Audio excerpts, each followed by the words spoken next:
Hello dears, ഇന്ന് ഞാൻ വന്നിരിക്കുന്നത് കൊളസ്ട്രോൾ ഷുഗർ കുറക്കാൻ ആഗ്രഹിക്കുന്നവർക്കും വെയിറ്റ് ലോസ് ആഗ്രഹിക്കുന്നവർക്കും വേണ്ടിയിട്ടൊരു ലഞ്ച് മെനു ഐഡിയ ആണ് ഷെയർ ചെയ്യാൻ പോകുന്നത്. എല്ലാവർക്കും തണ്ട കിച്ചൺ റെസിപ്പീസിലോട്ട് സ്വാഗതം. ഞാൻ ഷൈനി. ഉച്ചയ്ക്ക് അരിയും ഗോതമ്പ് ആഹാരം, അതായത് ചോറും ചപ്പാത്തിയും ഒഴിവാക്കിക്കൊണ്ടുള്ള ഒരു മെനു ആണ് ഞാൻ സെലക്ട് ചെയ്തിരിക്കുന്നത്.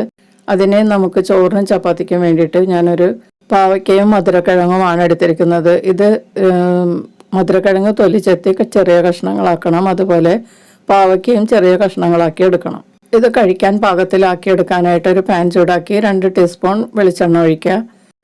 വെളിച്ചെണ്ണയ്ക്ക് പകരം 1 ടീസ്പൂൺ ഗീ ചേർത്താലും മതിയാവും. ഗീ ചേർത്താൽ കുറച്ചുകൂടി ടേസ്റ്റുമാണ്, ഹെൽത്തിയുമാകും. ഇതിലേക്ക് 1 ടേബിൾ സ്പൂൺ പൊടിയായി അരിഞ്ഞ വെളുത്തുള്ളിയും 1 ചെറിയ പച്ചമുളകും കട്ട് ചെയ്ത് ചേർത്ത് വഴറ്റിക്കൊടുത്ത് നിറം മാറി തുടങ്ങുമ്പോൾ ഒരു മീഡിയം സവാള ചെറുതായി ചോപ്പ് ചെയ്തത് ചേർക്കുക. സവാള ഒന്ന് വാടുന്നത് വരെ വഴറ്റിക്കൊടുത്ത് കുക്ക് ചെയ്യുക. അടുത്തതായി ഇതിലേക്ക് ചേർക്കേണ്ടത് ഒരു ചെറിയ തക്കാളിയാണ്. മീഡിയം തക്കാളിയാണെങ്കിൽ അതിൻ്റെ പകുതി ചെറുതായി കട്ട് ചെയ്ത് ചേർത്താൽ മതിയാകും. ഇനി ഇതിലേക്ക് മധുരക്കിഴങ്ങ് ചെറുതായി കട്ട് ചെയ്തത് ചേർക്കാം. ചെറുതായി കട്ട് ചെയ്ത പാവയ്ക്കയും കൂടി ചേർത്തിട്ട് ഒന്ന് മിക്സ് ചെയ്ത് കൊടുക്കാം. ഇതിലേക്ക് വളരെ കുറച്ച് ഉപ്പ് ചേർത്ത് കൊടുക്കാം. ഉപ്പ് കൂടി പോകരുത്, ഒരു പേരിന് ഉപ്പ് മാത്രം മതി. നമ്മളിത് വെറുതെ കഴിക്കാനുള്ളതാണ്, അതുകൊണ്ട് ഉപ്പ് വളരെ കുറച്ച് ചേർക്കുന്നതാണ് നല്ലത്.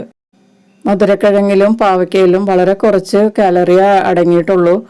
പിന്നെ ധാരാളം ഫൈബറും ഉണ്ട്. അതുകൊണ്ട് ഷുഗറും കൊളസ്ട്രോളും കുറയ്ക്കാൻ വളരെയധികം സഹായിക്കും. പിന്നെ നമ്മളുടെ ശരീരഭാരം കുറയാനും വളരെ നല്ലതാണ്. ഇത് മൂടി വെച്ച് 5 മിനിറ്റ് ലോ ഫ്ലെയിമിൽ നമുക്കൊന്ന് വേവിച്ചെടുക്കാം. ഇടയ്ക്കൊന്ന് ഇളക്കി കൊടുക്കാൻ മറക്കരുത്. ഇപ്പോൾ 5 മിനിറ്റ് കഴിഞ്ഞിട്ടുണ്ട്. ചോറിനും ചപ്പാത്തിക്കും പകരമായുള്ള നമ്മുടെ മീല് റെഡി ആയിട്ടുണ്ട്. ഉച്ചക്കത്തെ ഭക്ഷണമാണ് നമ്മളിപ്പോൾ തയ്യാറാക്കിക്കൊണ്ടിരിക്കുന്നത്. ഇത് നമുക്ക് വെന്താന്ന് നോക്കാനായിട്ട് ഒരു കഷ്ണം മധുരക്കിഴങ്ങ് കയ്യിലെടുത്തിട്ടൊന്ന് പ്രസ് ചെയ്താൽ അത് നന്നായിട്ട് പൊടിഞ്ഞു പോവും. കൈ പൊള്ളുന്ന പേടിയുള്ളവർക്ക് ഒരു സ്പൂൺ എടുത്തിട്ടൊന്ന് ഇങ്ങനെ കട്ട് ചെയ്ത് നോക്കിയാലും മതിയാകും. അപ്പോൾ ചോറിനും ചപ്പാത്തിക്കും പകരമായി നമ്മളിവിടെ റെഡിയാക്കിയ മീല് നമുക്കൊരു പാത്രത്തിലേക്ക് മാറ്റാം. വളരെ ഹെൽത്തി ആയിട്ടുള്ള ഒരു മീലാണ്. ഇത് ഡെയിലി കഴിക്കുന്നത് കൊണ്ടും കുഴപ്പമില്ല.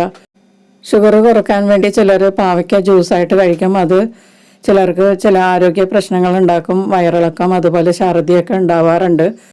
അപ്പോൾ പാവയ്ക്ക ഇതുപോലെ ഹെൽത്തി ആയിട്ടുള്ള മറ്റ് ഫുഡ് ഐറ്റംസിൻ്റെ കൂടെ വേവിച്ച് കഴിക്കുകയാണെങ്കിൽ ബുദ്ധിമുട്ടില്ലാതെ കഴിക്കുകയും ചെയ്യാൻ വളരെ ഹെൽത്തിയുമായിരിക്കും. ഇതിൻ്റെ കൂടെ ഞാൻ ബീഫാണ് കഴിക്കുന്നത്. നിങ്ങൾക്ക് വേണമെങ്കിൽ ചിക്കനോ അതുപോലെ ഫിഷോ ഉപയോഗിക്കാം. ഞാൻ ബീഫ് ഇത് റോസ്റ്റ് ചെയ്തതാണ് എടുത്തിരിക്കുന്നത്. ബീഫിൽ നിന്ന് നമുക്ക് ആവശ്യമായ പ്രോട്ടീൻ ലഭിക്കും. ആവശ്യമായ വിറ്റമിൻസും മിനറൽസും കിട്ടാൻ വേണ്ടി ഞാൻ 2-3 കഷ്ണം കുക്കുംബറും തക്കാളിയും എടുത്തിട്ടുണ്ട്. ഇനി നമ്മളുടെ ഭക്ഷണം പൂർത്തിയാവാനായിട്ട് 1/2 കപ്പ് തൈര് ഞാൻ എടുത്തിട്ടുണ്ട്.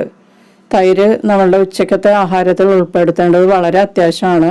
പിന്നെ ഊണിൻ്റെ കൂടെ മീനുണ്ടെങ്കിൽ തൈര് ഉൾപ്പെടുത്താതിരിക്കുന്നതാണ് നല്ലത്. 2-3 മിന്റ് ലീവ്സും കൂടി ഇതിൻ്റെ കൂടെ നമുക്ക് ചേർത്ത് കഴിക്കാം. ഇത് ഭക്ഷണം കഴിച്ചതിന് ശേഷം ലാസ്റ്റാണ് നമ്മളിത് കഴിക്കുന്നത്.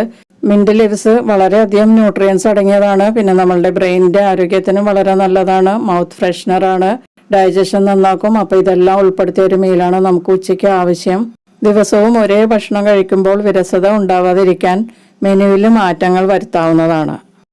അപ്പോൾ വെയിറ്റ് ലോസ് ആഗ്രഹിക്കുന്നവർ ഈ ലഞ്ച് മെനു ഒന്ന് ട്രൈ ചെയ്ത് നോക്കുക. നമുക്ക് മറ്റൊരു റെസിപ്പിയുമായിട്ട് വീണ്ടും കാണാം. Thank you.